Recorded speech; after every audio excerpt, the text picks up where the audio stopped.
Pengarah Strategi PAS Pusat Datuk Dr. Muhammad Khairuddin Aman Razali dilaporkan berkata, PAS berhasrat mengubah sempadan bahagian-bahagian pilihan raya parlimen jika parti itu bersama-sama UMNO dan Parti Peribumi Bersatu Malaysia Bersatu memenangi pilihan raya umum ke-15 PRU15 dengan majoriti 2/3. Namun, kenyataan Dr. Muhammad Khairuddin itu dikritik gabungan pilihan raya bersih dan adil atau bersih 2.0. Dalam satu kenyataan bersih 2.0 menyifatkan kenyataan itu jelas menunjukkan niat untuk melukis sempadan dengan pembahagian tidak sekata dan gerrymandering bagi memenangkan parti beliau dalam pilihan raya.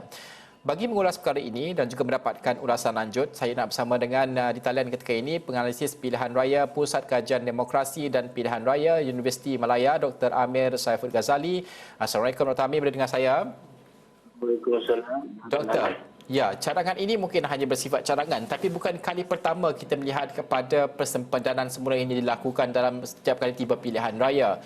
Pandangan doktor, kepentingan dan juga keperluan persempadanan ini dalam konteks kepentingan politik, kepimpinan negara dan juga pada masa sama bagaimana ini kepentingan kepada rakyat juga mungkin?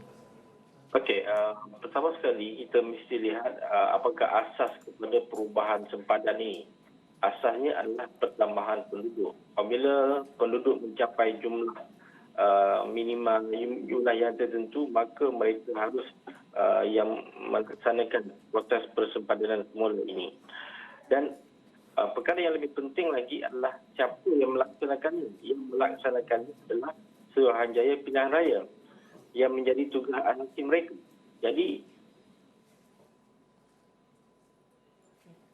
SPR. Jadi kalau ada mana-mana parti politik yang mahu melaksanakan proses persempadanan semula itu adalah tidak kena, tidak tepat dari segi asas, dari prinsipnya. Di mana kita berpegang kepada persoalan ini. SPR yang akan melaksanakan proses persempadanan semula setelah jumlah penduduk mencapai jumlah yang tertentu, maka mereka harus melaksanakan. Itu adalah asas dan pertimbangan kepada proses persempadanan semula. Jadi tidak kena kalau kita katakan pihak parti politik sekalipun, kalau mereka menang pilihan raya, mereka merasakan itu berada di pihak mereka. Itu adalah tidak benar sebenarnya. Ya. Doktor, bagaimana untuk kita melihat bahawa ini sudah menjadi umpama bidak catur kepada parti politik untuk memastikan mereka mungkin menang lebih besar ataupun setidaknya parti mereka menang beberapa kawasan yang penting untuk mereka membentuk kerajaan sebagai contoh. Ini dilihat sebegitu rupa bagi persempadanan semula. Bagaimana untuk kita memahami bahawa proses untuk kelulusan persempadanan semula itu melihat kepada apa yang doktor sebutkan tadi, iaitu populasi yang besar dan sebagainya. Bagaimana orang ramai perlu faham inilah prosesnya dan ini yang sepatutnya berlaku, tapi sebaliknya orang ramai memandang bahawa ini adalah politik semata-mata. Perkara yang harus ditekankan di sini adalah tugas pihak itu melaksanakan proses persempadanan semula tanpa ada rasa bias pada mana-mana pihak. Kalau kita lihat di negara lain, proses melaksanakan persempadanan semula ini diberikan kepada pihak yang lain. Malah bukan SPR sekalipun. Ada satu badan yang lain yang menguruskan proses ini. Jadi ia bukan datang daripada parti politik. Seharusnya datang daripada pihak kerajaan, badan-badan lain. Kalau kita nak lebih baik, kita wujudkan badan lain yang akan melaksanakan perkara ini. Bukan terletak kepada SPR dan bukan yang percayakan, bukan terletak kepada parti yang menang. Bukan terletak kepada parti politik yang sudah pasti akan mengundang unsur-unsur seperti malapportionment, gerrymandering yang merupakan duri dalam daging dalam sistem first past the post. Jadi kita dalam first past the post mahu mengurangkan proses ini, malapportionment, gerrymandering. Jadi proses itu hanya boleh dilakukan sekiranya badan yang lain yang menguruskan proses ini dan bukan terletak kepada parti-parti politik, malah kerajaan yang menguasai pemerintahan pada masa ini. Pada masa ini, Doktor, untuk kita memahami ada ataupun tidak ataupun mungkin ada sebenarnya kalau ia apa antara kawasan yang mungkin pada pandangan doktor yang memerlukan persempadanan semula yang mungkin parlimennya terlampau besar untuk seorang ahli parlimen mengawal kebajikan masyarakat sebagai contoh, dan juga ia diperlukan segera untuk diubah setidaknya sebelum PRU ke-15.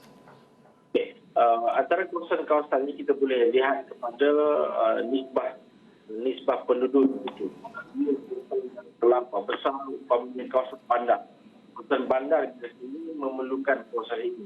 Kalau kawasan ini terlampau besar, kita perlu mengajukan persempadanan semula. Termasuk juga yang paling penting adalah nisbah pengundi per negeri. Itu yang sering ketepikan pada masa ini. Kita kena lihat nisbah pengundi yang berada dalam sebuah negeri dan pengundi yang berada dalam satu-satu kawasan. Kebiasaannya kawasan-kawasan yang besar. Jadi saya merasakan ini tidak diambil kira. Khasnya nisbah pengundi dalam sesebuah negeri itu yang seharusnya ini diambil kira. Pengundi di sebuah bukan semata-mata jumlah penduduk. Okey? Ya. Dr. Amir, secara ringkasnya bolehlah kita sifatkan persempadanan semula ini boleh dilakukan asalkan ia bukan hanya tertumpu kepada SPR yang menjalankan persempadanan tetapi memerlukan badan yang bebas juga, mungkin wakil kedua-dua parti ataupun wakil bebas untuk memerhati segala proses. Adakah ini boleh kita rangkumkan sebegitu? Itu cara yang paling ideal.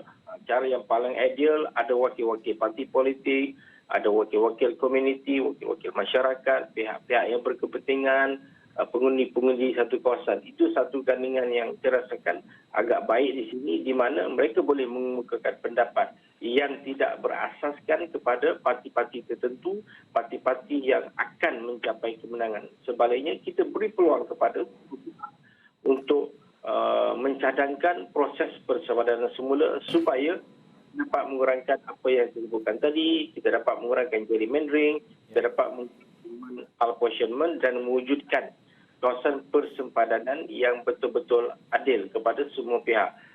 Apa kita panggil padang yang sama untuk semua pasukan yang terlibat dalam persaingan politik ini. Okey, Dr. Amir, terima kasih kerana bersama kami pada jam ini. Terima kasih iaitu Pengasas Pilihan Raya Pusat Kajian Demokrasi dan Pilihan Raya Universiti Malaysia, Dr. Amir Saiful Ghazali.